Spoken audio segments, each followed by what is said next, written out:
안녕하세요 여러분. 오늘 7월 7일 수요일 아침입니다. 오늘 새로운 피조물 고백기도집 49페이지의 네 번째 성경 구절 함께 나누도록 하겠습니다. 여호와께서 요셉과 함께 하심으로 그가 형통한 자가 되어 그의 주인 애굽 사람의 집에 있으니. 여호와께서 요셉과 함께 하심으로 그가 형통한 자가 되어 그의 주인 애굽 사람의 집에 있으니. 여호와께서 요셉과 함께 하심으로 그가 형통한 자가 되어 그의 주인 애굽 사람의 집에 있으니. 아멘. 여기 성경에 보니까 형통이라는 단어가 나옵니다. 형통은 사실은 한국 말의 의미는 하는 일마다 잘 되는 거, 이제 이렇게 의미가 되죠. 그런데 영어로는 조금 뉘앙스가 좀 다릅니다. 이건 prosper라는 단어를 주로 쓰고요. 그 얘기는 특히 재정적인 면에서를 이제 주로 다룹니다. 그냥 내가 하는 일마다 잘 되는 건 맞죠. 그게 부유함이기도 하고, 그리고 여러분이 손대는 것마다 잘 되면 그 부유해지게 됩니다. 여러분이 뭐 모든 일에서 이게 결국에는 재정 분야랑 연관이 되어 있고, 사실상 이 돈이라는 것 자체가 사회적인 하부위로서 내가 마음대로 돈 찍어내는 거 아니고 내가 마음대로 돈 가격 이렇게 정한다고 그게 팔리는 건 아니죠. 사회적인 합의로서 그 가격이 정해지는 것이고, 이 돈이라는 것 자체가 내가 어떤 사람들이 필요로 하는 것을 제공할 때 그 가치를 인정받아서 사회적으로 합의된 매개 수단으로서 돈을 이제 주고받는 것입니다.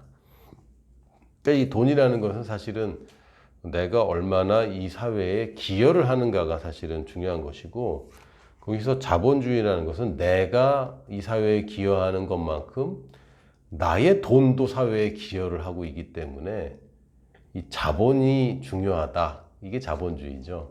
그래서 내가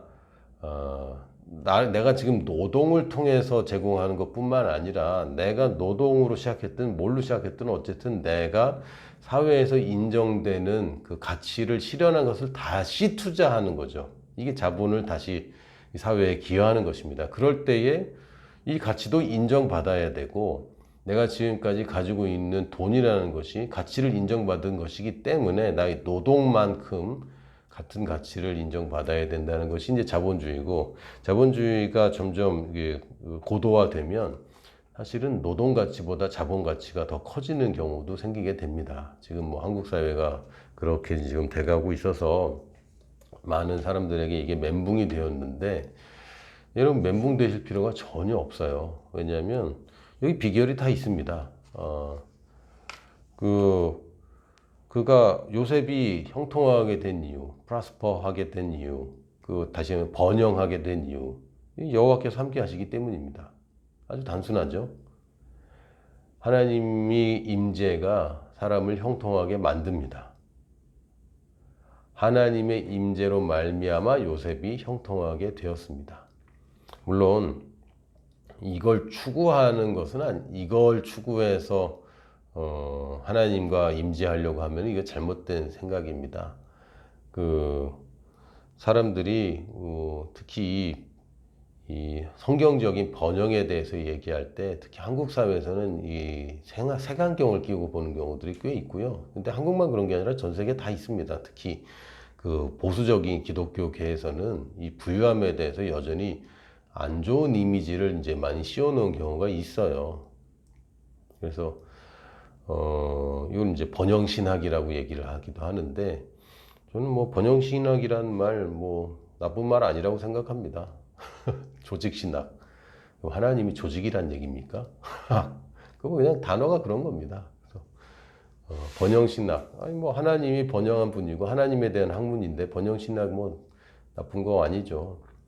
그 번영을 추구한다는 것은 잘못된 겁니다. 지난 시간에 말씀드렸듯이 먹는 것을 늘리려고 자꾸 하는 거, 그거는 이제 올바른 방향이 아닙니다. 심는 것을 늘리는 것이고, 심는 것은 내가 먹을 것만 심는 게 아니라 그들이 하나님께 영광 돌리게 하는 그 심는 것을 얘기합니다.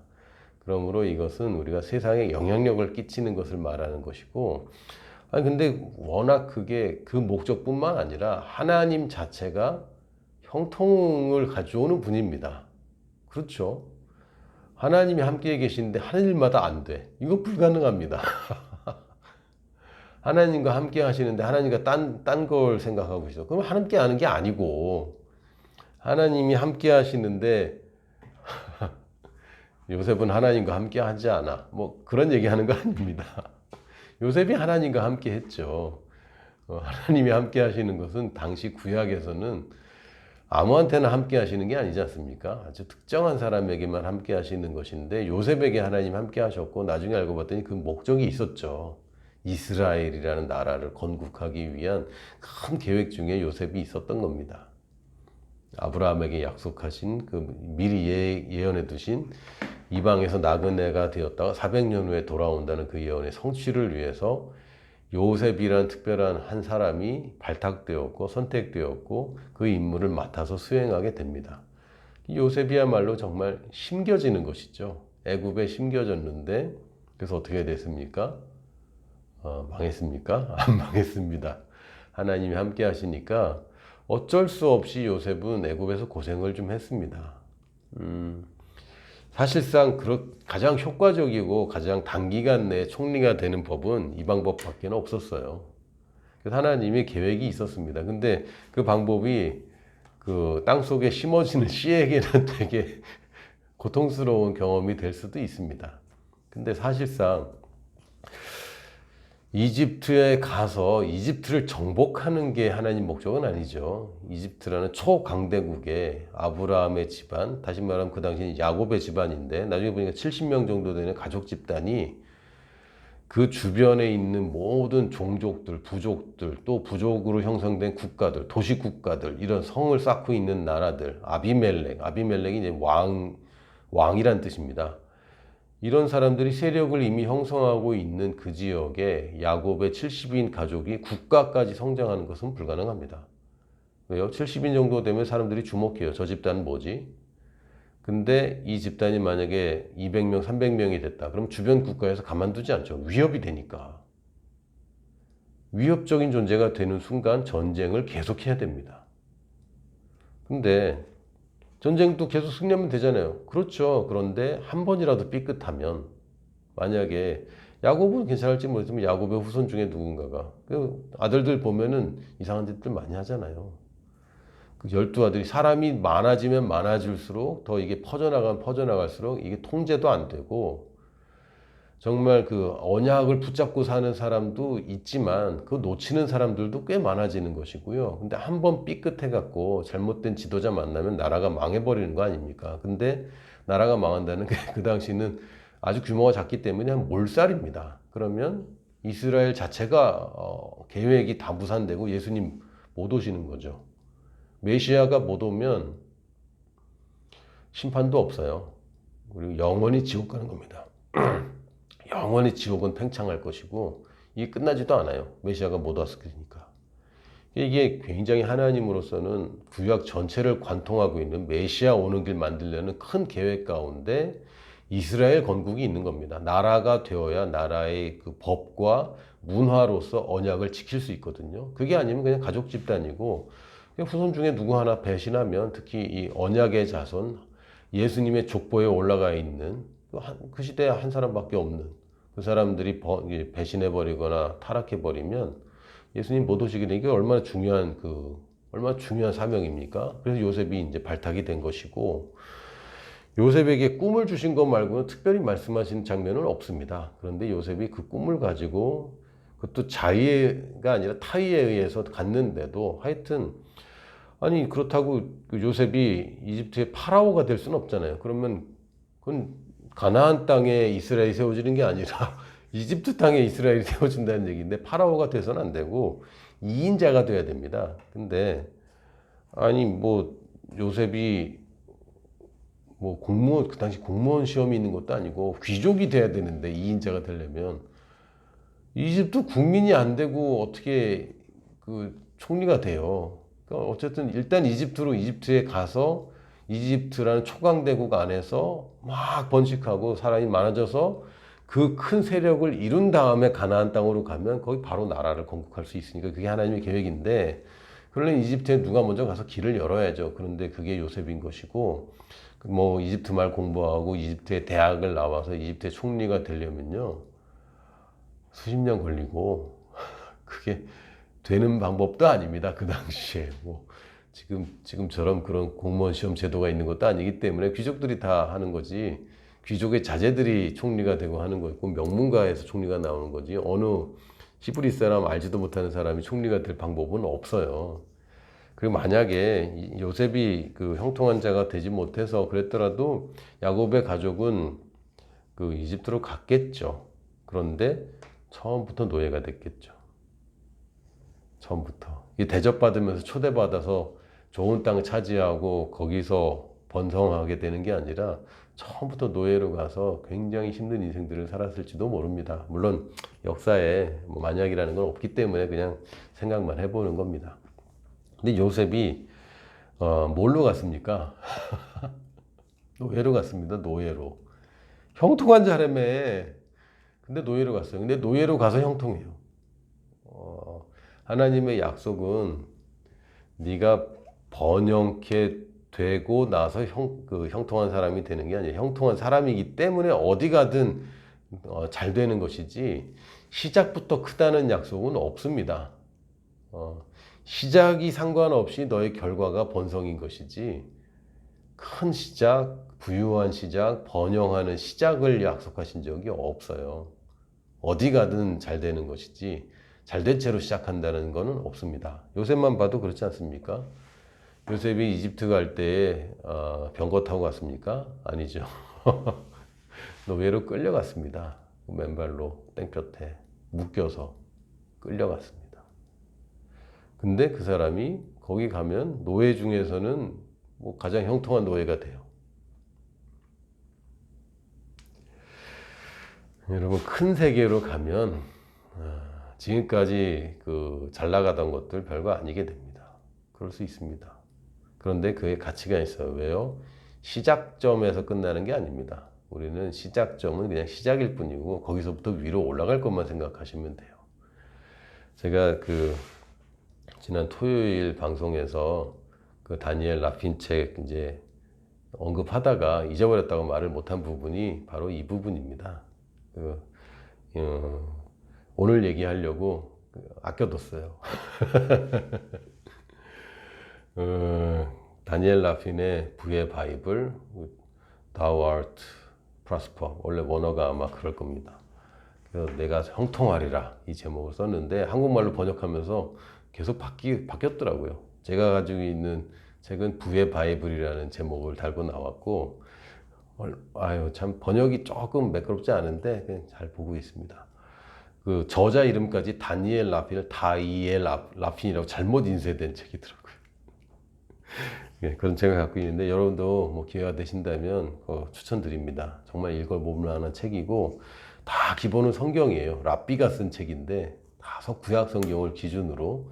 근데 번역을 참 잘한 게 하나님이라고 번역을 해요. 하느님이라고 보통 할 수도 있는데 하나님이라고 번역을 잘 해줘서 읽는데 참 좋습니다. 그분이 이런 얘기를 해요. 우리가 인생을 볼 때 사진으로 보면 안 된다. 동영상으로 봐야지. 이게 무슨 얘기냐면 사진만 가지고 이렇게 보면 과정이 아니고 그 한 장면일 뿐이잖아요. 딱 그 시간대에 딱 그죠. 근데 시간이라는 것이 멈춰 있는 것도 아니고 계속 변화되는 것이고 방향성이 있는데 특히 지금 청년들이 그 취직 문제를 가지고 굉장히 고민을 하고 어려워합니다. 물론 시작을 더 높은 데서 시작하려는 것은 좋은 의도입니다. 그러나 그 시작점 자체가 큰 문제가 되지 않을 수도 있어요. 여러분이 최저 시급 받고 허드렛 일로 시작할 수 있지만 그 허드렛 일에 남아있지 않으면 되는 거 아닙니까? 여러분들이 그냥 그 맡겨진 일만 하는 수준에서 그렇게 살지 마시고 좀 더 하세요. 그래서 나간다고 그랬을 때 사장님이 그 시급 올려줄 테니까 나가지 말라고 하는 그 사람이 되면 되는 거예요. 그럼 여러분 시급 올라가는 거 아닙니까? 여러분을 경쟁사에 뺏기기 싫은 그런 사람이 되어버리면 여러분 시급이 올라가고 승진하게 되고, 승진하게 되면 여러분 역량이 증가하죠. 여러분 더 많은 것을 다루게 되고 더 많은 것을 배우게 됩니다. 그럼 그 업계에 대해서 잘 알게 되고요. 그 업계에 잘 알게 되면 여러분이 그 비즈니스를 여러분이 시작할 수 있는 기회가 됩니다. 이게 이제 인생 경로인 거예요. 그래서 여러분이 직장을 생각할 때는 야, 나를 돈을 주면서 이렇게 내가 앞으로 이 사업을 하게 될 걸 가르쳐 주는구나, 이렇게 생각을 해야지 나를 부려먹는구나 이렇게 생각하면 곤란하고요. 악독한 주인을 만날 수도 있습니다. 그럴 수도 있어요. 그런데 악독한 주인이 하나님을 이기든가요? 고생은 좀 할 수 있어요. 그러나 배우는 것도 많죠. 여러분, 악독한 주인이 하나님을 이기든가요? 못 이깁니다. 절대 못 이깁니다. 요셉 보십시오. 처음에 노예로 시작합니다. 근데 거기서 형통합니다. 그러니까 그 주인이 인정하는 노예가 돼버렸어요. 근데 그 주인한테 모함받아서 악독한 주인 만나서 노예도 서러운데 이제 죄수가 됐네. 죄수가 되었는데 또 거기서 형통한 자가 되니까 또 간수가 인정합니다. 그리고 결국에는 왕 앞에 서게 되죠. 그래서 총리가 됩니다. 가장 단시간 내에 시간이 그렇게 길지 않기 때문에 간략하게만 말씀드리면, 요셉이 이집트의 경제를 배우지 못한 채 이집트를 다스릴 수 없어요. 사실 이집트 말도 몰랐고 언어가 다르지 않습니까? 언어도 배워야 되고, 유목민들은 시장 경제를 모릅니다. 그렇죠. 이게 야곱의 일가는 유목민 아닙니까? 유목민들은 물물교환 시스템이고 양이나 치는 거지. 그리고 부동산도 없잖아요. 떠돌아다니는 사람이라 부동산에 대한 개념이 없어요. 근데 이 사람이 총리가 되려면 배워야지. 부동산, 지금 한국에 대통령이 될 분들은 부동산 얘기 꼭 해야 될걸요? 부동산 잘 모르는데요? 대통령 될 수 없어요. 근데 요셉이 부동산을 뭘 합니까? 맨날 이렇게 텐트 치고 집에서 살아본 적도 없는데, 텐트에서만 사는데. 지금으로 하면 캠핑 쪽인가? 배워야 됩니다. 그래서 잘 사는 집, 거기서 보디발의 집에 가는 거고, 거기서 집안일을 다 하면서 시장 장 보고 하면서 요 시절에는 요게 나오고 저 시절에는 저게 나오고 곡식은 이렇게 되고 어떻게 가격이 형성되고, 이걸 다 배워야 되는 거죠. 그리고 하필이면 왕을 모시는 집안에 들어가서 언어 자체를 왕족 언어, 고급 언어를 배울 수 있게 됩니다. 이거 굉장히 중요합니다. 굉장히 중요합니다. 왜냐면 나중에 왕 앞에 섰는데 왕과 대화하는데 왕이 전혀 위화감이 없어요. 만약에 얘가 말을 떠듬거리거나 서민들 언어를 썼다면 왕이 총리로 삼을 수가 없습니다. 근데 처음부터 언어를 어디서 배웠습니까? 왕의 그 경호대장의 집에서 배웠기 때문에 고급 언어들을 배울 수 있는 거죠. 왕과에서 쓰는. 한국말도 왕에게 쓰는 말은 용어가 따로 있잖아요. 대부분의 문화에서 왕족 언어 혹은 그 종교 언어가 따로 있습니다. 아마 이집트에서도 아마 그랬을 것 같은데, 요셉이 그 언어를 잘 배웠죠. 왕의 신하에, 왕의 경호원, 가장 가까운 사람 아닙니까? 그 사람 집에 있으면서 왕 얘기를 들을 수밖에 없죠, 이 사람이. 그렇죠? 왕 얘기는 함부로 할 수는 없지만, 경호대장 집안에서 잘 일하는 사람들이 경호대장이 만나고 온 왕에 대한 파라오에 관한 얘기를 들을 가능성이 다른 집보다는 훨씬 높을 겁니다. 그리고 감옥에 갔는데, 이 또 경호대장의 집에서 나온 죄수기 때문에 이게 그 보안 문제가 생기는 거예요. 보안 문제가. 그래서 그냥 잡범들 있는데 가지 않고 왕의 감옥으로 가게 됩니다. 왜? 왕에 대한 잘못된 것들이 왕을 비판적이거나 왕의 앙심을 품은 자들을 딴 사람하고 모아뒀다가는 왕에 대한 민심이 달라질 수 있잖아요.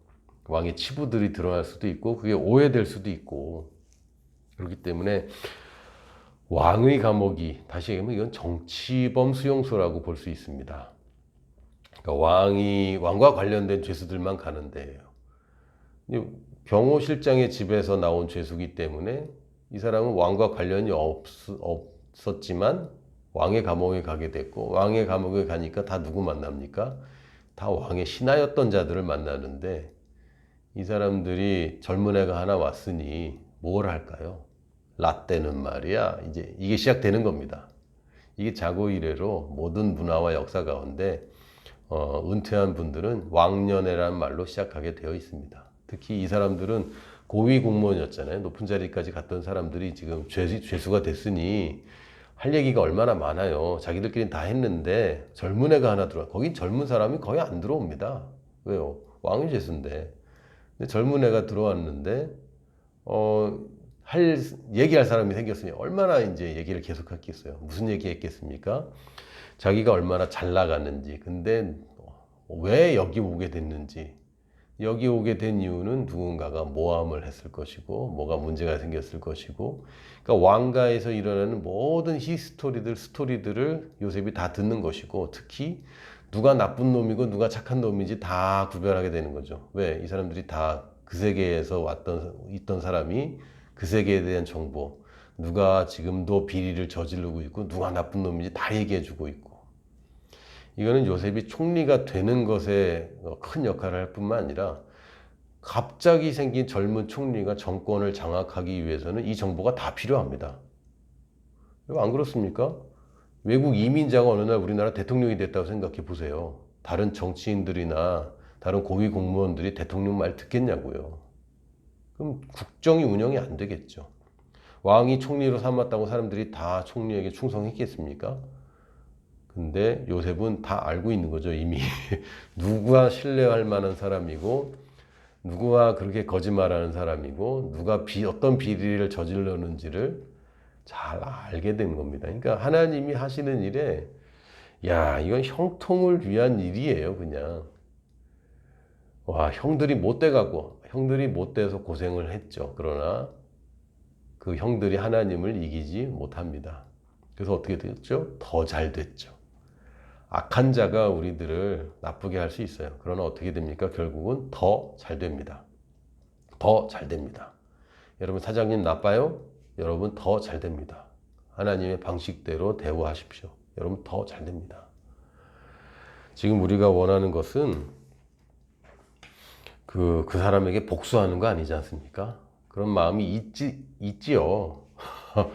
기분 나쁘고 화나는 게 있죠. 그러나 거기 집착하지 마시고, 저 사람이 나의 형통을 이렇게 잘 도와주는구나. 이렇게 생각하십시오. 요셉을 생각하세요. 시작이, 저는 지금 취업이 안 돼서, 여러분 좀 눈높이를 좀 낮추시고 시작을 하시기 바랍니다. 물론, 뭐, 더 높은 위치 바라고 도전하십시오. 그러나 이 도전을 계속 하다 보면, 이제 딱 자기가 어느 정도 수준에 먹히는 그 스펙을 가졌고, 또 나를 필요로 하는 수준이 어디 정도인지 이제 가늠하셔야죠. 그래서 가늠하시고 내 생각보다 마음에 안 들더라도 거기 가서 일을 배우십시오. 그래서 여러분들이 관심이 있고 앞으로 이걸로 40대 50대가 됐을 때 이걸로 비즈니스를 내가 하고 있고 싶은 그 영역으로 여러분들이 가서 배우는 겁니다. 무역을 배우려면 무역회사로 가야 되는 거고요. 여러분들이 뭐 요리를 내가 음식점을 만들고 싶으면 식당에 가서 일을 해야 되는 거죠. 그런 식으로 여러분들의 경력과 실제적인 능력을 쌓기 위한 도구로서 직장을 생각하시고, 작게 시작하지만 그게 영원히 가는 게 아닙니다. 여기서 시작하는 사람은 못 이긴다고 생각하십니까? 아닙니다. 여기서 시작해도 이 각도가 높으면 이 사람 바로 이길 수 있습니다. 그러니까 너무 그 세상적인 관점으로 직업 세계를 보지 마시고, 우리는 형통한 자이기 때문에, 형통이 나의 것이기 때문에 내가 어딜 가든 성공할 수 있는 사람이 되었고, 단지 내 시작점이 좀 낮게 시작하더라도 나는 여기에 머무르는 사람이 아니라는 생각을 꼭 하시기 바랍니다. 여러분들이 최저시급 받거나 또는 최저시급 밑에 최저시급도 못 받을지라도 그거 얼마 가지 않습니다. 여러분이 성실하고 여러분이 능력 있고 여러분이 필요한 사람이라는 것을 사람들이 인식하는 순간 여러분은 승진할 수밖에 없고 여러분의 몸값이 인정받을 수밖에 없습니다. 예수님도 뭐라고 그러셨냐면 어디 잔치상 가면은 높은 자리 가서 앉지 말고 네가 생각하는 기준보다 좀 더 낮은 데 가서 앉아. 그러면 네가 높은 데 가 있다가 다른 사람 와갖고 밑으로 내려가는 것보다 네가 낮은 데 가 있는 사람들이 너 왜 거기 와 있어? 일로 올라와 라고 하는 것이 훨씬 더 좋다. 그쵸? 왜요? 형통한 자이니까. 우리는 하는 일마다 잘 되는 자이기 때문에 여러분들이 시작을 어디서 하든 지금 상황과 상관없이 우리는 지금 상황에 머무르는 사람 아닙니다. 우리는 하나님의 임재가 함께 있는 사람이고 하나님이 우리에게 부유함을 주시지 않습니다. 하나님이 주시는 것은 말씀입니다.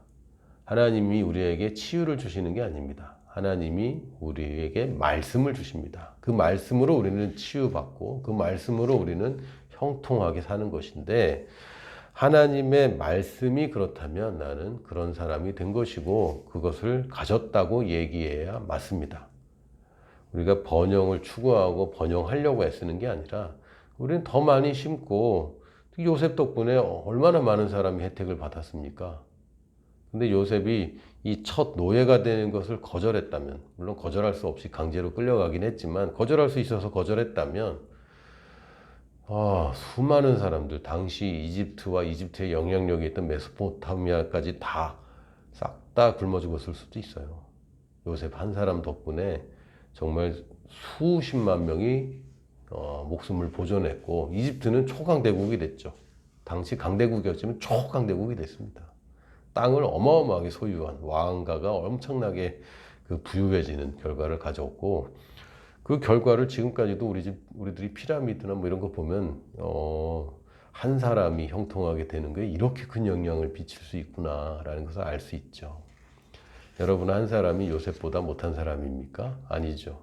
요셉은 하나님이 쓴 사람이고 임재가 있다가도 없는 사람이고 우리는 하나님의 자녀입니다. 요셉이 가진 하나님의 임재는 우리가 가진 하나님의 임재보다 못한 임재가 뭐라고 해야지? 어쨌든 비교할 수가 없는 우리는 더 좋은 것을 가진 사람들입니다. 그리고 우리는 뭐 하나님의 임재 그러면 막 감동 이거는 내 감정에 하나님의 임재가 있는 것이지 감정적으로 내가 지금 하나님의 임재에 클릭이 된 것이지 그게 하나님의 임재의 실체는 아닙니다. 하나님의 임재는 그럼 지금은 하나님이 안 계십니까? 계시죠. 특히 하나님의 말씀 그것은 하나님의 임재입니다. 무조건 100% 하나님의 임재입니다. 여러분 지금 제 목소리를 듣고 계시고 제 얼굴을 보고 계시잖아요. 거리와 상관없이 사실은 시간과도 상관없이 여러분 알고 계시겠지만 왜 이렇게 똑같은 옷을 3일째 계속 입고 있어? 녹화니까요. 제가 원래 생방송을 계속 합니다. 특별한 일이 아니고선 계속 생방송을 하는데 제가 이제 출장을 잠깐 가게 됐는데 제가 주로 사용하는 숙소가 인터넷이 느려요. 왜 그런지 이해가 안 되는데 이게 자꾸 끊깁니다. 제가 예전 동영상 보시면은 좀 원활하지 않은 동영상들이 다 거기서 찍은 거예요. 그래서 저는 어차피 6시에 일어납니다. 안 찍는 날도 6시면 그냥 저절로 눈이 떠져요. 이제 습관이 됐습니다. 할렐루야. 늦잠이 안 돼요. 늦잠을 자고 싶으면 깼다가 다시 자야 됩니다. 그래서 어차피 제가 여러분과 함께 그 시간에 깨어 있고 또 말씀을 저도 이제 다시 고백하고 하긴 하겠지만 이 동영상으로 만나는데 퀄리티도 좀 신경을 써야 될 것 같아서 제가 부득이하게 녹화를 하게 됐고 지금 여러분이 저와 함께 한 공간에 있지 않고 동일한 시간에 지금 계신 건 아닐 겁니다. 그러나 저희 임재가 충분히 여러분과 함께 있는 것처럼 기록된 하나님의 말씀은 무조건 100% 하나님의 임재가 함께 있습니다. 그걸 믿으세요. 그래서 내가 말씀 오늘 고백하면 나는 하나님의 임재로 충만한 상황으로 가는 겁니다. 그래서 나는 감동이 전혀 없는데요. 아니 감정과 상관없습니다. 하나님의 임재는 하나님의 임재가 있을 때마다 막 너무 감동받고 그러면 평상시 생활이 되겠습니까? 늘 감동 상태에 있는 건 이상하지 않아요. 그건 지속적인 마약 효과라 그럴 수 있는 거지. 하나님이 주신 감동이 24시간 되면 감정적으로 너무 힘들 수도 있어요. 오래 지속될 수는 있지만 이게 몇 년 동안 24시간 지속되는 거는 저희가 이상하잖아요. 그 감정은 하나님의 임재의 증거가 아닙니다. 그냥 부산물 중에 하나죠. 그 결과 중에 하나일 뿐이죠. 그래서 감정과 상관없이 하나님이 말씀하고 계시는데 하나님의 임재가 없이 하나님의 말씀이 가능합니까? 그래서 하나님의 말씀은 무조건 하나님의 임재가 있는 것이고, 그러면 요셉에게 있었던 하나님의 임재가 그를 형통한 자로 만들었듯이 하나님의 말씀이 나를 오늘 형통한 자로 만들었습니다. 그러므로 내가 하는 모든 일에 하나님의 성공과 하나님의 능력과 기회와 재능과 지혜가 따라와서 나로 하여금 내가 지금 맡아 있는 이 작은 일, 남의 일, 내가 싫어하는 일조차도 성공시키는 하나님의 임재가 우리와 함께 있는 하루입니다. 할렐루야. 오늘은 시간이 좀 많이 가서 죄송합니다. 오늘은 여기서 마치겠습니다. 다음 시간에 또 만나요.